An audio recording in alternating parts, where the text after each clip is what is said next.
சர்க்கம் 34. தசரதருக்கு தேறுதல் கூறுதல். தாமரை கண்ணரும் கருநீல வண்ணத்தரும் உவமை இல்லாத பேர் அழகரும் உத்தம புருஷருமாகிய ராமன் சாரதியான சுமந்தரரிடம் நான் வந்திருப்பதாக தந்தையிடம் தெரிவியுங்கள் என்றார். மனக்கவலையினால் பொறிகள் கலங்கியிருந்த அவர் ராமனால் கேட்டுக்கொள்ளப்பட்டதும் உடனே உள்ளே சென்ற சாரதி நீண்ட பெருமூச்சு விட்டுக் கொண்டிருப்பவராக மன்னரை கண்டார். ராகுவினால் பீடிக்கப்பட்ட சூரியன் போலவும் நீரு போத்த நெருப்பு போலவும் தண்ணீர் வற்றிய நீர்நிலை போலவும் இயற்கையான ஒளி இழந்து வீற்றிருக்கும் மன்னரை பார்த்தார். நுண் அறிவினரான சாரதி மன்னர் மிகவும் மனம் குழம்பி இருப்பதையும் ராமன் பற்றியே கவலைப்பட்டு கொண்டிருப்பதையும் பார்த்து கைகளை கூப்பிக் கொண்டு அருகில் சென்று நின்றார். முதலில் அரசருக்கு வெற்றி வாழ்த்துக்களை கூறிவிட்டு பயத்தால் சொற்கள் தடுமாற மெதுவாக தெளிவாக சொன்னார். புருஷோத்தமரான தங்கள் குமாரர் எல்லா செல்வங்களையும் அந்தணர்களுக்கும் மற்ற பணியாளர்களுக்கும் கொடுத்துவிட்டு வாயிற்படியில் நின்று கொண்டிருக்கிறார். சொன்ன சொல் தவறாதவரான ராமன் தங்களை பார்ப்பதற்கான அனுமதியை அளிப்பீர்களாக. எல்லா நண்பர்களிடமும் விடை பெற்றுக் கொண்டு இப்போது தங்களை பார்த்து விடை பெற்று போக விரும்புகிறார்.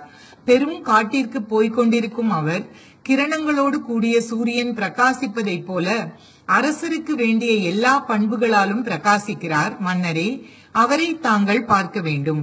வாய்மை தவறாதவர், தர்மாத்மா, சமுத்திரம் போல் காம்பீரியம் உடையவர், ஆகாயம் போல் மாசற்றவர். இப்படிப்பட்ட மன்னன் சுமந்திரருக்கு பதில் சொன்னார். சுமந்திரா, என்னுடைய மனைவிமார்களில் யார் யார் இங்கே இருக்கிறார்களோ அவர்களை எல்லாம் அழைத்து வாருங்கள். என்னுடைய எல்லா மனைவியர்களாலும் குழம்பப்பட்டவனாக அறத்தின் திருவுருவனான ராகவனை காண விரும்புகிறேன். உடனே அவர் அந்தரப்புறத்தினுள் சென்று அங்கிருந்த பெண்மணிகளை பார்த்து, நாரிமணிகளே, மன்னர் உங்களை அழைக்கிறார், உடனே வாருங்கள் என்று கூறினார். அரசரின் ஆணையை சுமந்திரர் கூறியதை கேட்ட எல்லா பெண்மணிகளும் கணவருடைய கட்டளையை ஏற்று அவர் மாளிகையை நோக்கி புறப்பட்டார்கள். செவ்வரி படர்ந்த கண்களை கொண்ட 350 பதிவிரதைகள் கௌசல்யை சூழ்ந்து கொண்டு மெல்ல மெல்ல சென்றார்கள். மன்னர் மனைவிகள் எல்லோரும் வந்துவிட்டதை பார்த்து சாரதி சுமந்திரரை நோக்கி, என் மகனை அழைத்து வா என்று கூறினார். அந்த சாரதி ராமன், லக்ஷ்மணன், சீதை ஆகியோரை உடன் அழைத்து கொண்டு உலகாளும் மன்னரின் அருகே விரைவாக வந்தார். தூரத்திலிருந்து இரு கைகளையும் கூப்பியபடி வந்து கொண்டிருந்த புதல்வனை கண்டவுடனேயே பெண்மணிகளால் சூழப்பட்டிருந்த அவர் சட்டென்று ஆசனத்தில் இருந்து எழுந்தார். மாமன்னர் ராமனை கண்டதும் வாத்சல்ய மிகுதியால் வேகமாக அவரை நோக்கி ஓடினார். அவரை நெருங்குவதற்கு முன்பாகவே சோகத்தினால் தாக்கப்பட்டிருந்த அவர் உணர்விழந்து தரையில் விழுந்தார். அப்போது எல்லையில்லாத துக்கத்தினால் உணர்விழந்தார் போல் ஆகிவிட்ட சோகத்தின் பிடியில் சிக்கியிருந்த மன்னரை ராமனும் பேராற்றல் பெற்றவனுமான இலக்குவனும் பதறி சென்று நெருங்கினார்கள்.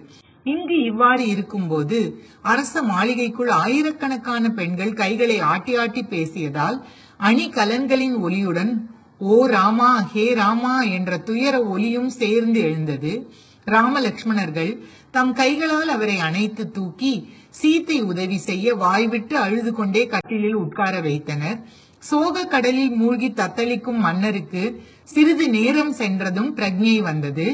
அப்போது மன்னரிடம் ராமன் கைகூப்பி கொண்டு கூறினார், மாமன்னரே, எங்கள் எல்லோருக்கும் நீங்கள்தான் கண்கண்ட தெய்வம்.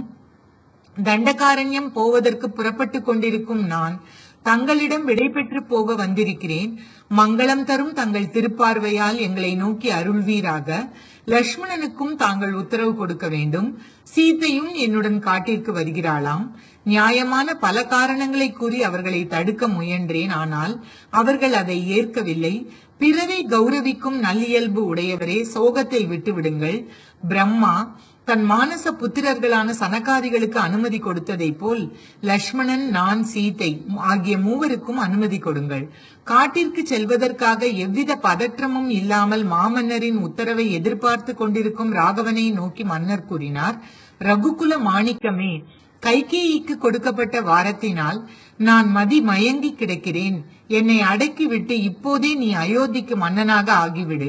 இவ்வாறு மாமன்னர் சொன்னதும் அறத்தின் அடித்தளமாக விளங்குபவர்களில் முதன்மையானவரான வார்த்தை சித்தரான ராமன் கைகளை கூப்பிக்கொண்டு தந்தைக்கு பதில் கூறினார்.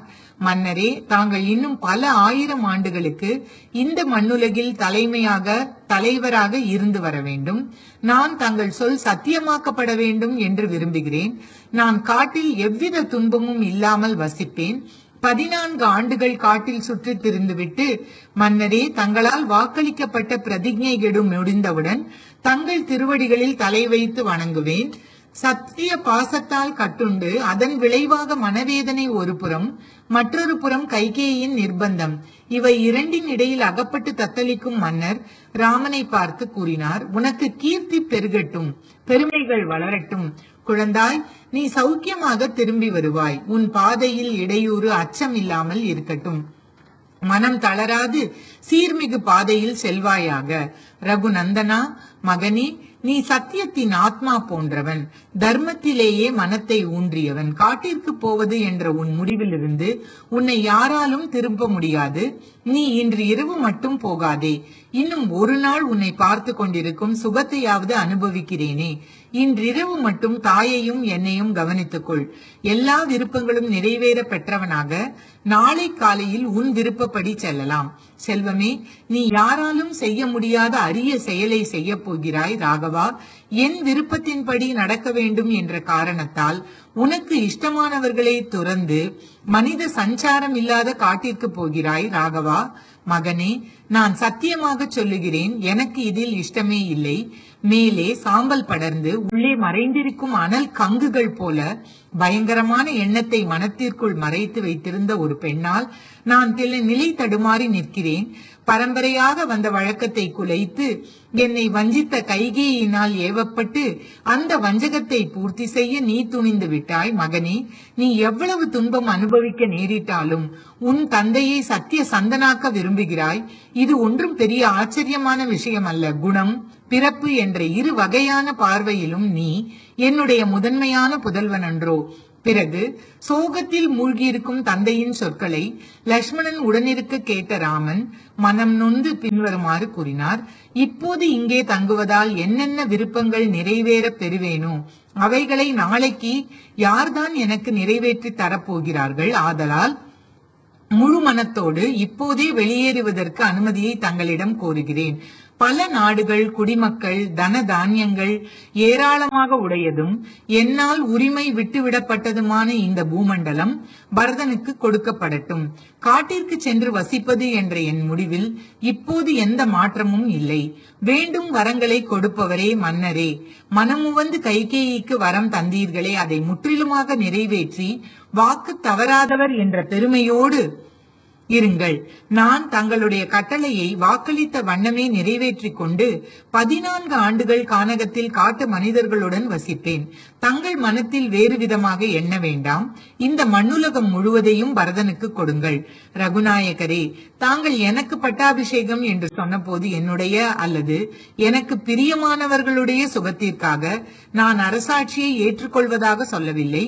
தங்கள் கட்டளை அது என்பதாலேயே சம்மதித்தேன். தங்களது துக்கம் தொலையட்டும், கண்ணீர் பெருக்கு நிற்கட்டும்.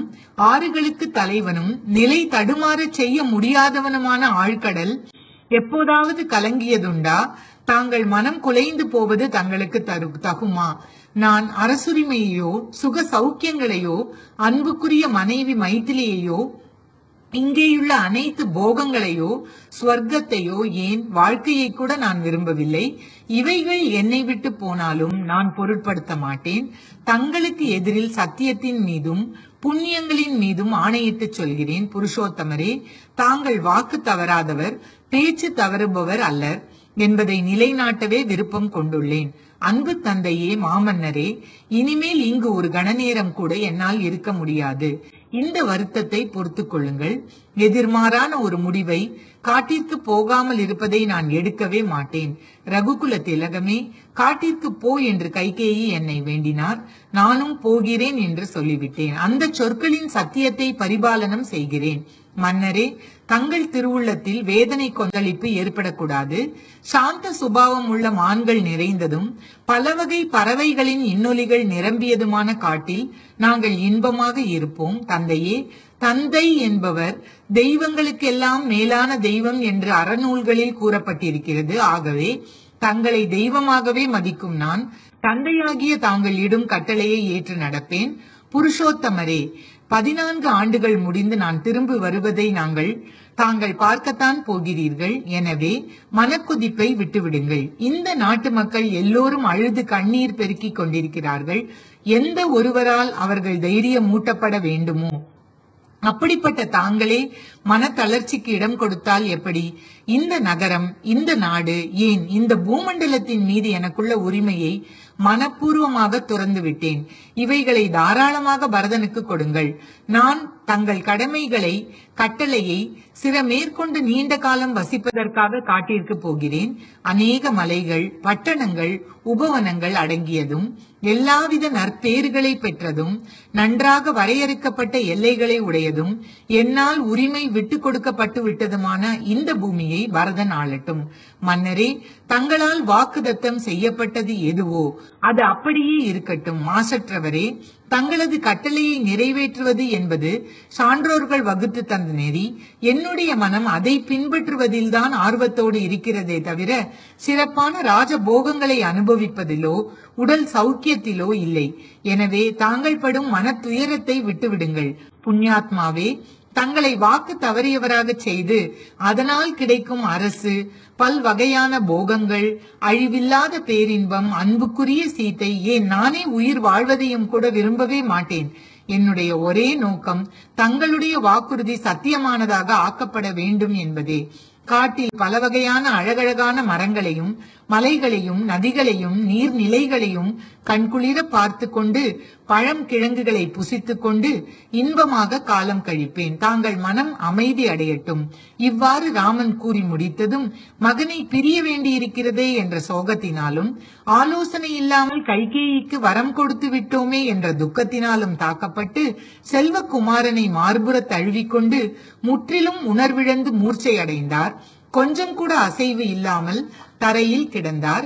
இந்த அவல நிலையை கண்டதும் அங்கு கூடியிருந்த அரச பத்தினிகள் அனைவரும் அந்த ஒருத்தியை தவிர வாய்விட்டு கதறி அழுதார்கள். சுமந்திரரும் அழுது கொண்டே மூர்ச்சை அடைந்தார். அந்த இடம் முழுவதும் ஹா ஹா ஹா ஹா அடடா என்ற துன்ப ஒலிகளால் நிறைந்ததாயிற்று. ஸ்ரீமத் வால்மீகி ராமாயணம் அயோத்தியா காண்டத்தில் 34வது சர்க்கம் முற்றிற்று.